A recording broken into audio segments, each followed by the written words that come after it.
नमस्कार साथियों। Daily India current affair के सेशन में आपका स्वागत है। आज का सेशन रहेगा साथियों 29 नवंबर 2024 इंडिया करंट अफेयर्स का। इस सेशन के अंदर जितने ही महत्वपूर्ण पर्सन इंडिया करंट अफेयर्स के बनने हैं वो मैं आपके साथ शेयर करूंगा। साथ ही उन पर्सनों से जुड़े हुए जो महत्वपूर्ण तथ्य आपसे पूछे जा सकते हैं उस पर भी जानकारी साझा करूंगा।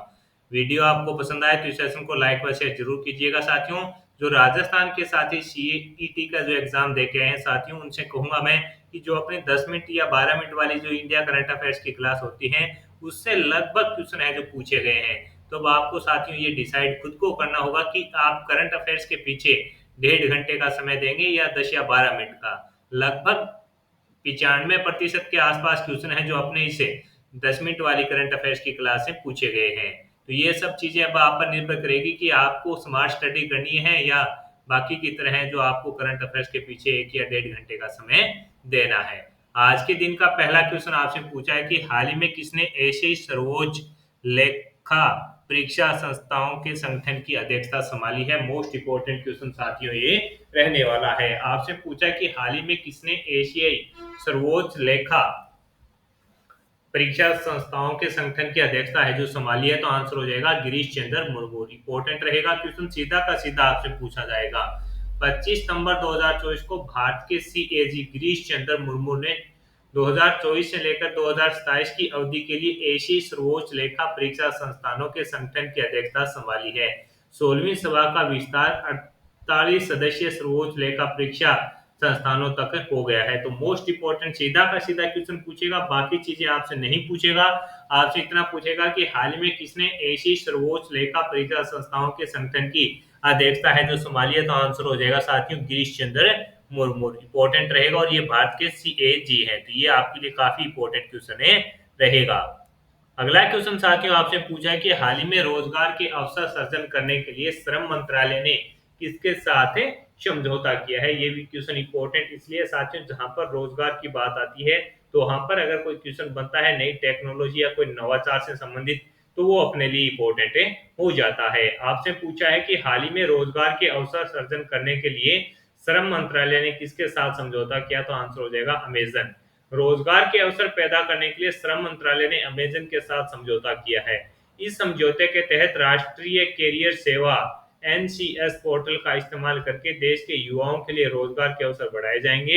इस समझौते पर केंद्रीय मंत्री मनसुख मांडविया और राज्य मंत्री शोभा करदन कर लाजे ने हस्ताक्षर हैं जो किए हैं।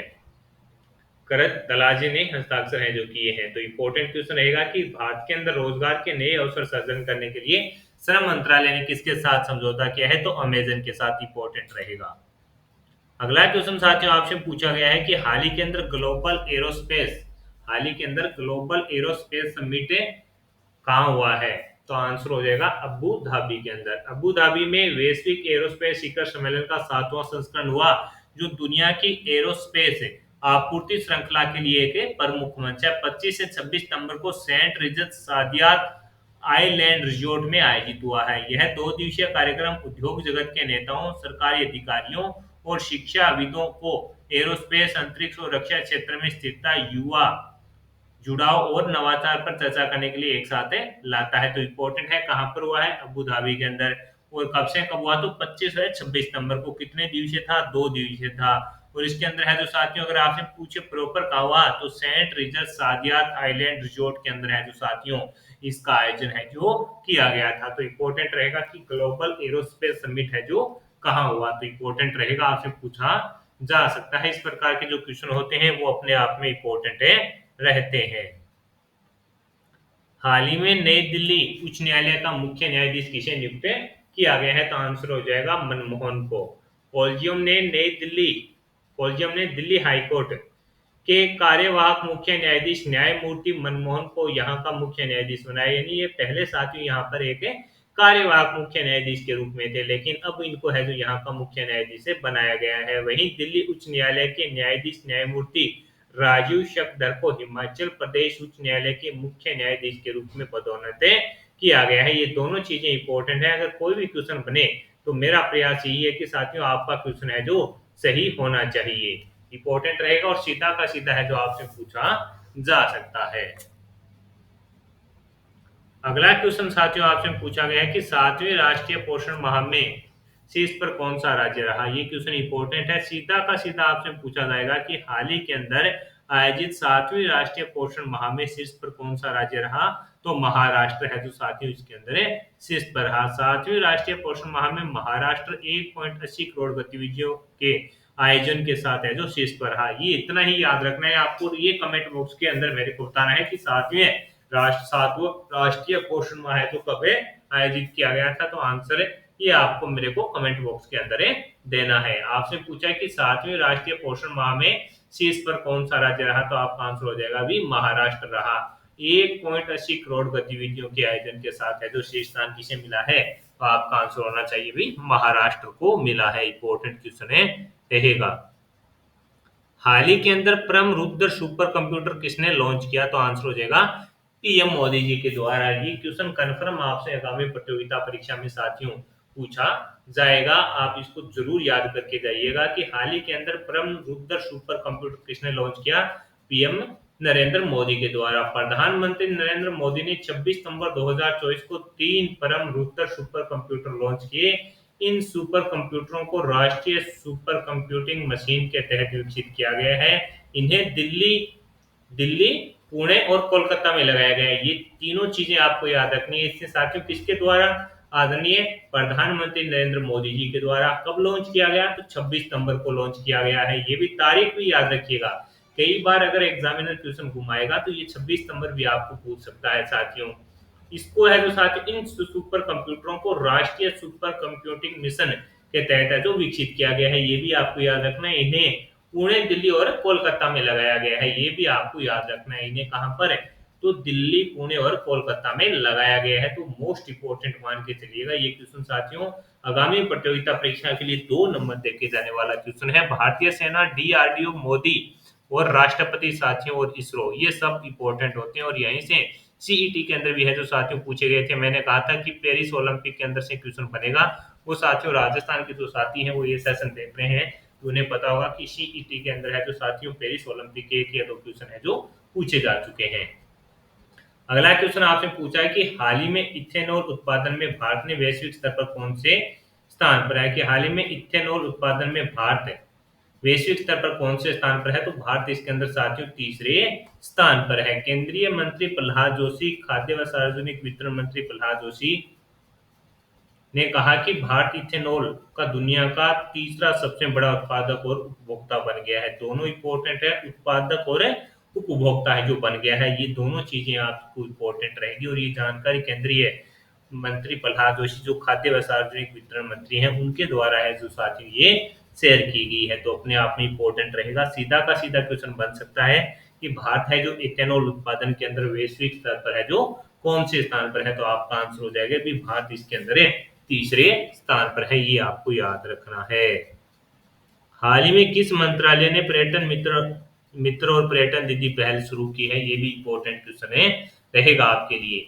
आपसे पूछा है कि हाल ही में किस मंत्रालय के द्वारा। आपसे क्या पूछा गया है कि हाल ही के अंदर किस मंत्रालय के द्वारा पर्यटन मित्र और पर्यटन दीदी जो पहल है वो शुरू की गई है। तो आपका आंसर हो जाएगा भाई पर्यटन मंत्रालय के द्वारा। पर्यटन मित्र और पर्यटन दीदी सीधा का सीधा पर्यटन मंत्रालय होगा। ये तो आप ये अंदाजा लगा सकते हैं।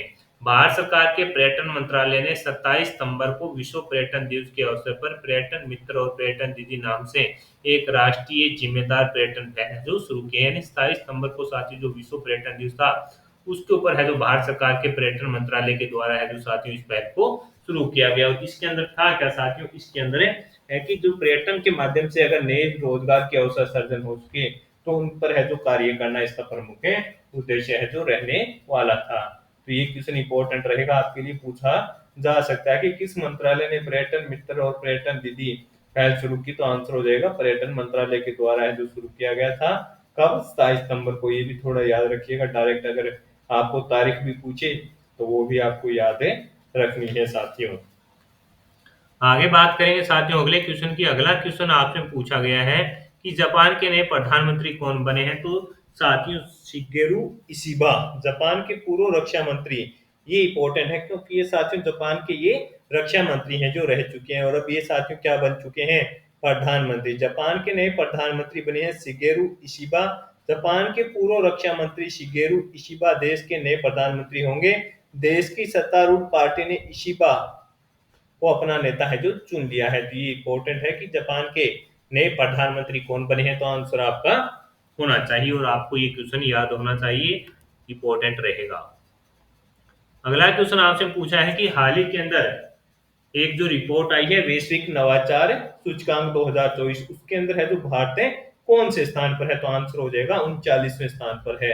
इंपॉर्टेंट है, वैश्विक नवाचार सूचकांक 2024 में भारत एक पायदान ऊपर चढ़कर 39वें स्थान पर पहुंचा है। यानी साथियों पहले 2023 के अंदर कौन से स्थान पर था, तो 40वें स्थान पर था। 2023 के अंदर 40वें स्थान पर था और अब की बार जो रिपोर्ट आई है उसके अंदर 39वें स्थान पर पहुंच गया है। जिनेवा स्थित वैश्विक बौद्धिक संपदा संगठन की रिपोर्ट के अनुसार वैश्विक नवाचार सूचकांक 2024 में 133 अर्थव्यवस्थाओं में भारत 39वें स्थान पर पहुंच गया है। यानी इसके अंदर है तो 133 देश है जो अर्थव्यवस्थाएं शामिल थी देशों की, उसके अंदर है जो भारत है 39वें स्थान पर है, 39वें। और इससे पहले है जो भारत साथियों कौन से स्थान पर था, तो आपका आंसर होना चाहिए भी भारत है जो इसके अंदर है पहले पिछली साल जो रिपोर्ट आई थी उसके अंदर 40वें स्थान पर था। तो आज के सेशन के अंदर साथियों जितने ही महत्वपूर्ण प्रश्न बन रहे थे इंडिया करंट अफेयर्स के, वो मैंने आपके साथ शेयर कर दिए हैं। साथ ही उन प्रश्नों से जुड़े हुए जो महत्वपूर्ण तथ्य आपसे पूछे जा सकते हैं उस पर भी जानकारी साझा कर दी है। सेशन आपको पसंद आया है तो इसे लाइक व शेयर जरूर कीजिएगा। कम समय में क्वालिटी कंटेंट के लिए जरूर फॉलो कीजिए इन्फ्यूजन नोट से। और जो भी साथी, मैं आपको यही बात कहना चाहूंगा कि हर जो टीचर होता है उसका पढ़ाने का तरीका अलग होता है। मैं आपको इस प्रकार से पढ़ा रहा हूँ कि जो चीजें इंपॉर्टेंट हो वहीं से अपना समय है, अगर 10 या 12 मिनट की क्लास से अगर आपका करंट अफेयर्स तैयार हो जाता है। और सबसे ज्यादा बात इंपॉर्टेंट है कि इस क्लास से सीधे के सीधे क्वेश्चन है जो पूछे जा रहे हैं सभी एग्जाम के अंदर। तो ये चीजें थोड़ी दिमाग में खुद विद्यार्थी के भी चलनी चाहिए जो प्रतियोगिता परीक्षा की तैयारी करता है, कि हमें कहाँ से और कितना कंटेंट है जो पढ़ना चाहिए एग्जाम के लिए, जिसे अपने को एग्जाम है जो क्वालिफाई कर पाए। तो आपको इस सेशन का जो पीडीएफ है वो इन्फ्यूजन नोट्स के व्हाट्सएप और टेलीग्राम चैनल पर है जो मिल जाएगा। तो कम समय में क्वालिटी कंटेंट के लिए साथी जुड़े रहिएगा इन्फ्यूजन नोट से। मिलेंगे नेक्स्ट सेशन के लिए, तब तक धन्यवाद। आपकी तैयारी है जो शानदार चले और आपको जल्द ही कामयाबी मिले, यही इन्फ्यूजन नोट से चाहता है। जुड़े रहिएगा इन्फ्यूजन नोट से। धन्यवाद साथियों।